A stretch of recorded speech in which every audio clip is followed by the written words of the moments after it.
On a les bulbilles qui tombent, on va voir comment c'est entraîné. Et la roue ici va plomber un petit peu. L'entraînement se fait bien sûr par prise de force. Clairement, c'est pas de l'art, mais ça va tenir. On va étaler la paille au Bobcat. Je vais tout simplement pailler les box. Le salon de l'agriculture ferme ses portes. Merci de rapprocher de la sortie afin de pouvoir vous en dégager. Eh ben oui, salut la compagnie. On est revenu du salon de l'agriculture. Très bonne semaine, super sympa avec des super rencontres.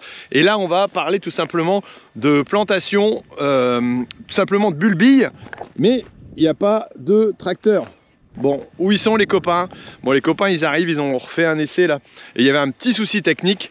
Donc voilà, moi je suis avec mon copain Oslo. Dis bonjour à la caméra Oslo. Bonjour. Bonjour Oslo. Voilà, je suis revenu dans mon nord natal pour reparler ch'ti un petit peu parce que à Paris sinon ouais, il faut faire un petit peu attention à comment tu parles. Donc voilà. Mais bon, voilà. Et là on va pouvoir attaquer cette mise en place. Alors là c'est des bulbilles oignons bio. David hier a travaillé un petit peu les sols. Voilà, le tracteur il arrive là-bas. Et donc il y a une bonne petite préparation, mais là ils ont un problème de profondeur. Voilà, donc les terres se préparent relativement bien, hein.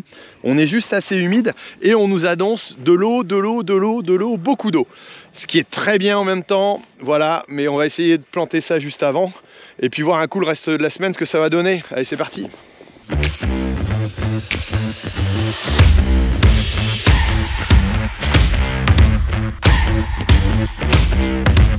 La terre et la plantation, ce que ça donne. Alors là, je sais pas s'il y a les oignons ou pas. Apparemment ils ont essayé de régler mais c'était trop profond, donc il n'y en a peut-être pas. Là on est dans la partie ce qu'on appelle les courtours, les chintes, les fourrières, ça c'est là-bas. Voilà, donc ici c'est tout simplement une partie qui est un peu arrondie dans le champ. Là on a pris en ligne droite, ils se sont repérés à la ligne là-bas pour tout simplement avoir la bonne partie. Et voilà, on va voir ce que ça va donner. En tout cas, beau soleil, pas trop de vent, plutôt sympa pour démarrer cette activité.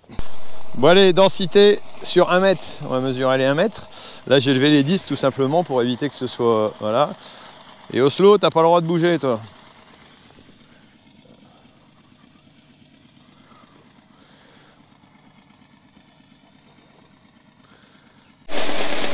Alors là clairement, voilà, on a un sillon qui est fait par le soc hein, devant. Ici on a les bulbilles qui tombent, on va voir comment c'est entraîné. Et la roue ici va plomber un petit peu. Et les deux disques, les recouvrir légèrement. Et le système est assez particulier. On a une trémie, voilà, tout simplement comme d'habitude. Et là c'est un système à tapis. Donc les bulbilles tombent là à l'avant, un tapis et vibreur et un petit tapis entraîne. Et on voit là sur le côté ce qui tombe. Donc on va régler la vitesse de vibration plus la vitesse du tapis pour augmenter ou diminuer. Alors c'est pas de la précision, hein, mais ça donne une bonne idée de comment ça fonctionne. Et là on voit que la bande est correcte. Voilà, c'est un système assez simple, mais fonctionnel. Et là, on cherche parce qu'on est à peine assez rappuyé derrière et peut-être trop recouvert. C'est pas évident, normalement on doit avoir 2 cm au-dessus. Bon, je pense qu'on est légèrement au-dessus, mais on nous annonce de l'eau aussi, donc quelque part ça protégera. On ne doit pas être si loin que ça de la vérité, quoi.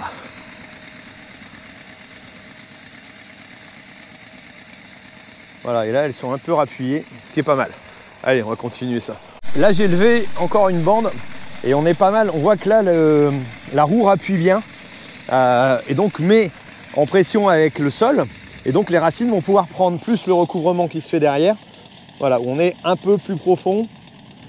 Mais à la limite, je préfère encore ça que...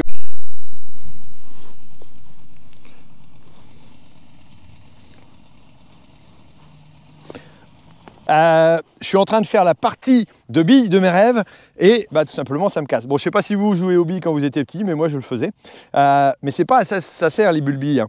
Les bulbilles, c'est tout simplement des petits oignons, voilà, qui sont été germés, qui ont commencé à pousser et qu'on ramasse. L'objectif ici en plantant ça, c'est d'avoir des oignons qui arrivent le plus vite possible sur le marché. Alors pour nous ici dans le nord, clairement ça va être plutôt début août par exemple, et étaler tout simplement la période de récolte de nos oignons bio. Donc voilà un petit peu la raison de cette plantation. Donc voilà, ces petits oignons qui ont déjà germé vont continuer à reprendre comme un oignon. Il a fait suffisamment de réserve pour pouvoir repartir et il va pouvoir continuer son travail. Nous, on va pouvoir continuer notre travail aussi et puis aller voir Pierre. Ça a l'air de se régler pas trop mal. Et après, j'ai le collègue qui vient pour l'irrigation. Bouge, ce matin, ça bouge un petit peu. Bon allez, modification du réglage avec la profondeur ici de la roue, d'un cran pour que le soc soit plus profond. Dans la bordure ça allait, mais ici ça allait pas. Et là on voit que les oignons sont bien tassés, mais un peu recouverts, un peu fort. Mais là on voit qu'ils sont bien appuyés, ce qui est déjà pas mal. Bon, peut-être ces disques-là à relever un petit peu. Surtout ici.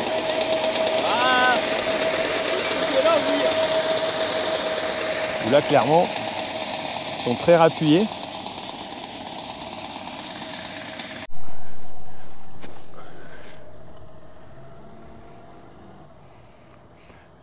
Et normalement, il te retrouve le bon caillou. Ah, il est extraordinaire ce chien. Tu le donnes au slow? Ouais, par contre, pour leur donner, c'est pas encore ça. Hein? Bravo, fais voir. Fais voir que tu as ramassé le bon. Donne, pose. Ah ouais. Allez, on recommence.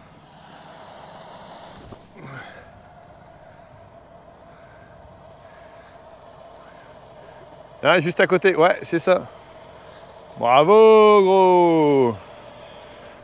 Ça, c'est un vrai chien, ça. Allez, donne. Ouais, c'est bien. Bon allez, on se retrouve dans les écuries. Oslo est toujours avec moi, mais on va pas jouer au caillou ici dedans parce que c'est pas le lieu pour. Donc ce matin, c'est alimentation et paillage. Il y a Fabien qui est avec moi qui va s'occuper de l'alimentation des chevaux. Moi, je vais m'occuper du paillage. Alors habituellement, c'est 2 salariés. C'est Elsa et Alice qui s'occupent de ça. Là, il y en a une qui est en congé. Et puis l'autre, elle a pris sa journée. Donc voilà, un petit peu plus tôt que d'habitude, on démarre à 7 h parce que j'ai une réunion aussi à 9 h. Et puis Fabien retourne au poireau après. Donc voilà, on va pailler un petit peu tout ce monde-là. Je vais vous montrer comment ça se passe.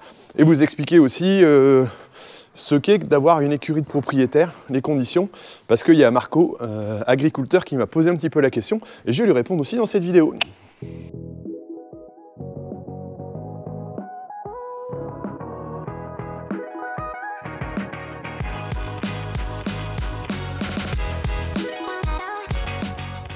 Donc après avoir étalé la paille au Bobcat, je vais tout simplement pailler les box. Donc on prend la quantité nécessaire pour mettre... voilà, est-ce que le box soit propre?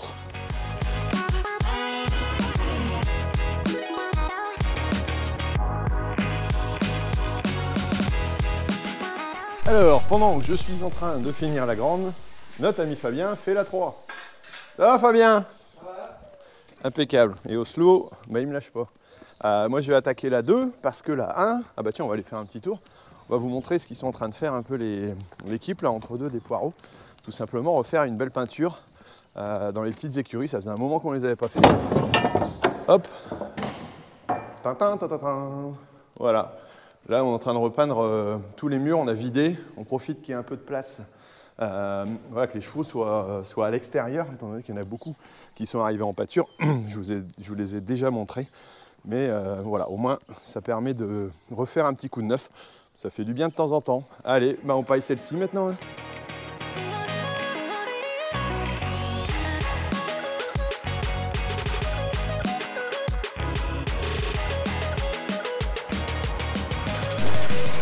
Alors là, on commence à mettre le foin. Fabien part dans l'autre écurie pour pouvoir le mettre. Et on a 3 sortes de foin.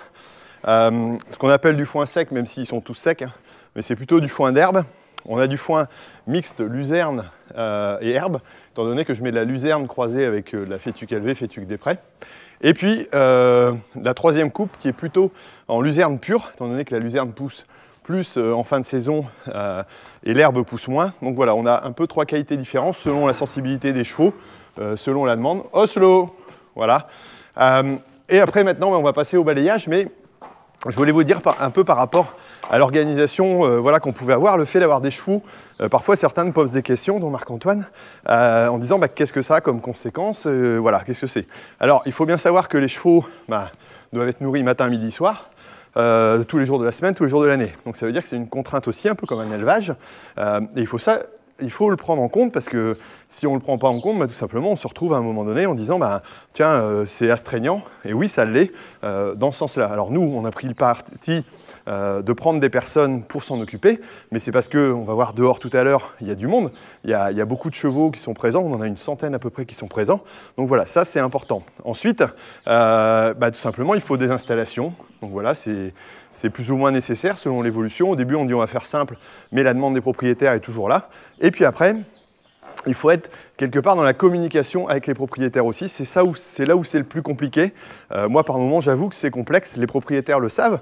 Ils savent qu'ils ont parfois des demandes importantes. Et quand on a beaucoup de chevaux, et même quand on n'a que quelques-uns, on peut avoir des sollicitations. Moi, quand j'en avais au début, c'est pareil, c'était assez compliqué de répondre à l'attente de chacun. Donc ça, il faut le comprendre.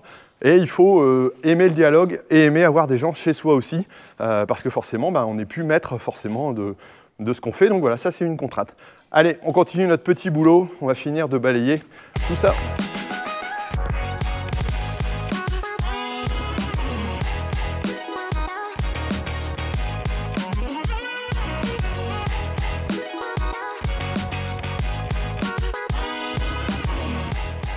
Et donc enfin, on finit par le balayage. Une fois que tout est fait. Et ça, on recommence le midi, on met le foin, on balaye. Le soir, on repasse, on met le foin. Et puis tous les jours de la semaine, de l'année, voilà, ça continue comme ça. On va aller voir un coup au poireau à quoi ils en sont. Salut! Bonjour, ça va? Il n'y a pas beaucoup de monde aujourd'hui. Journée plus calme au poireau. Il n'y a pas beaucoup de commandes aujourd'hui. Donc là, c'est pour ça qu'ils sont qu'à 3. Ils préparent des bottes, Emilien, il prépare. Et voilà, ça va se lancer en préparation. Et nous, on continue la semaine. Bon, il va pas me quitter, je crois. Bon, ça y est, on est parti à la pluie. Enfin, on a de la pluie. Franchement, c'est génial. Alors, ça bloque un petit peu les travaux. Désolé, je vais pas vous montrer d'autres travaux de champ qu'on aurait pu prévoir, les préparations de semis de betterave, par exemple, ou des choses comme ça, même si on est encore un peu tôt. Donc, il y a franchement pas le feu. Là, j'en profite pour venir voir un petit coup le bureau et puis la maison qu'on est en train de construire. Alors, je vous en avais déjà parlé un petit peu. Je vais vous montrer un petit peu là ce que c'est.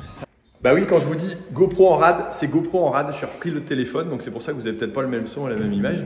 Mais voilà, en tout cas, je vais pouvoir vous montrer un petit peu ce que va être le bureau et là où je vais faire mes rendez-vous à gris. Bah ouais, ça va être ici, là, dans ce coin-là.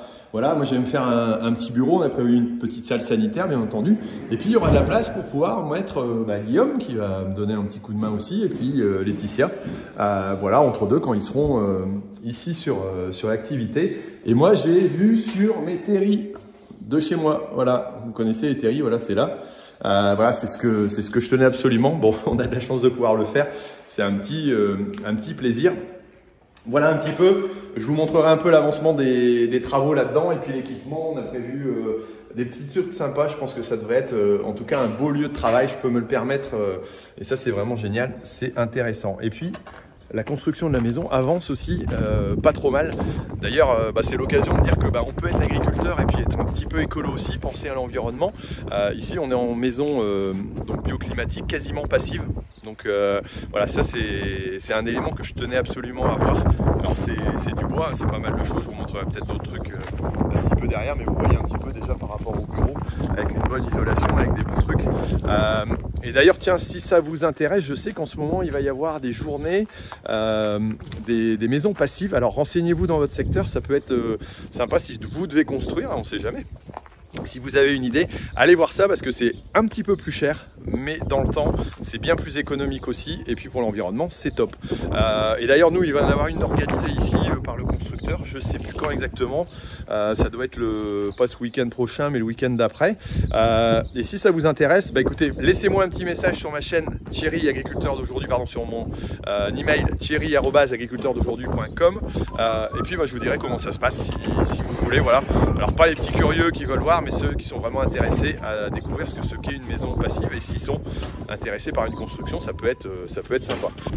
Bon, ça mouille un petit peu, hein. Mais bon, là on est juste au bord des champs. Je voulais vous montrer un petit peu, mais c'est compliqué. Le seigle qui est en train de bien pousser, et là la cuma à côté, on a tout simplement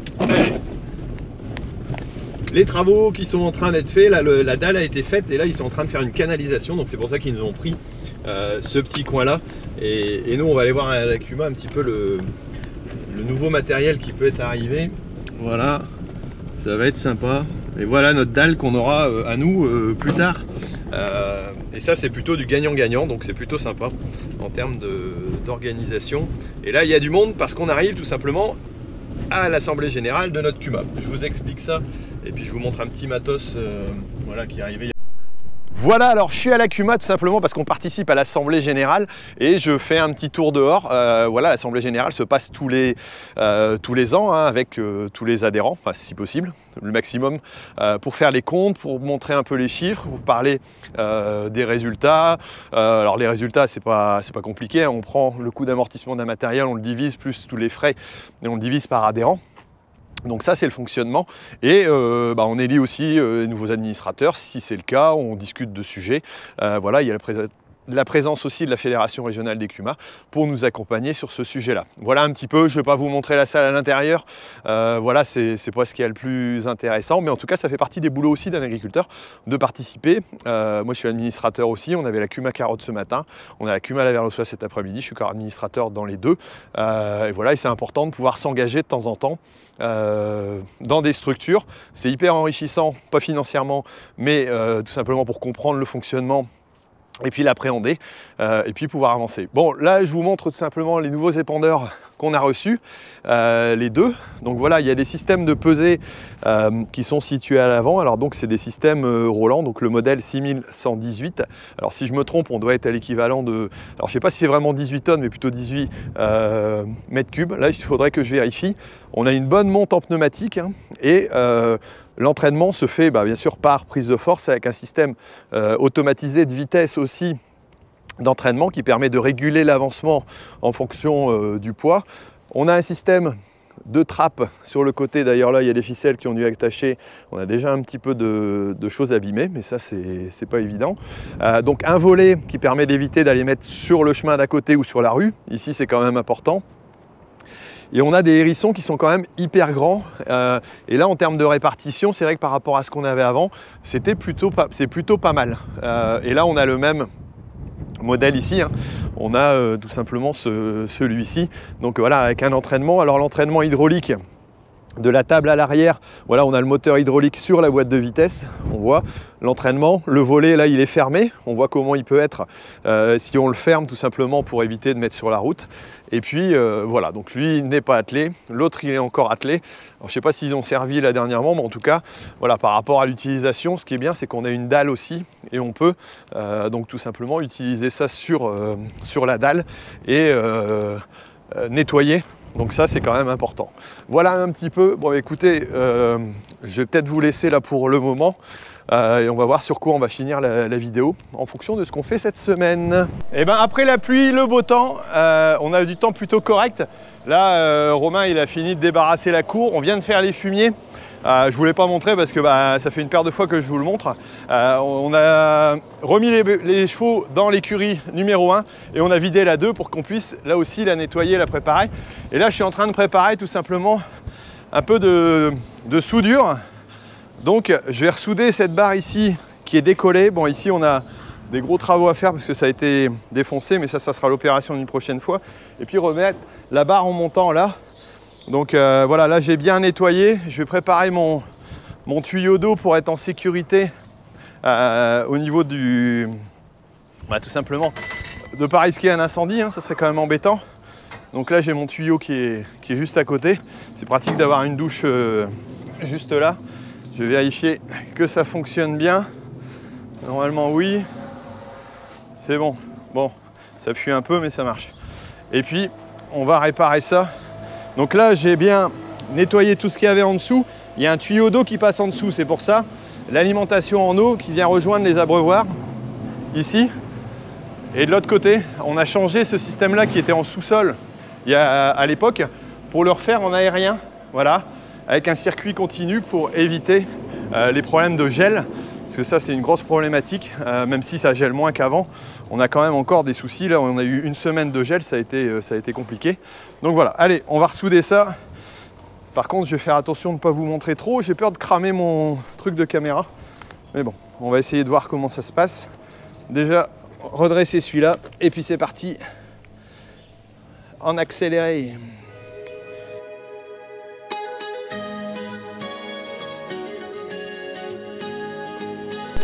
Alors là, clairement, ce que j'ai fait, c'est du collage. Voilà, je vous montre un petit peu. J'ai pas pris le temps de nettoyer un peu avant. Donc là, c'est ce que je vais faire maintenant. Mais au moins, elle est bloquée et elle est posée. Et on voit qu'il y a la partie du dessus qui est attachée. En même temps, le fer en dessous est de très mauvaise qualité. C'est un vieux. Mais bon, je ne vais pas aller remplacer ce fer-là en dessous. Donc là, ce que je vais faire, c'est à d'autres endroits nettoyer au mieux avec la meuleuse, avec la brosse, et puis essayer de faire du travail un peu plus correct. Bon, même si là le cordon au dessus est pas trop mal, il va falloir que je le rattrape en dessous, et ça devrait se faire pas si mal que ça.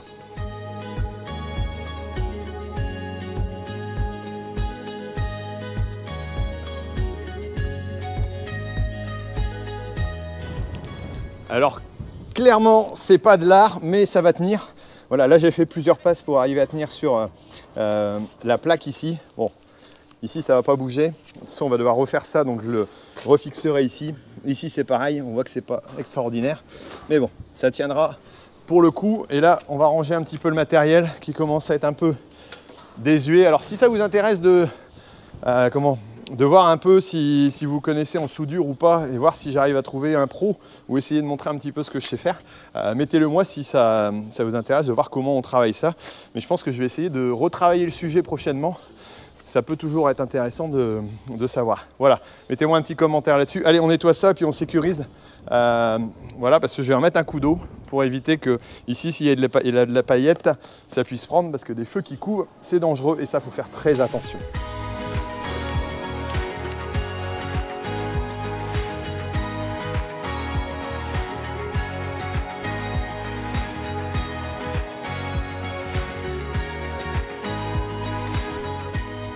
Bon voilà, c'est mouillé, au moins il n'y a pas de risque, et moi je vais pouvoir remballer ma petite brouette.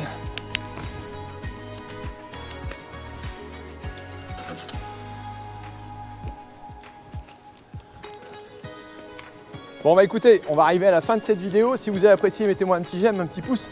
N'hésitez pas voilà, à laisser un petit commentaire. Voilà, si ces vidéos où je parle de ce que je fais dans mon quotidien vous plaisent, ou si vous préférez l'autre chose. Allez, moi je vous laisse et je vous dis à très bientôt sur Agriculteur d'aujourd'hui. N'hésitez pas à vous abonner si vous ne l'êtes pas encore. Allez, ciao!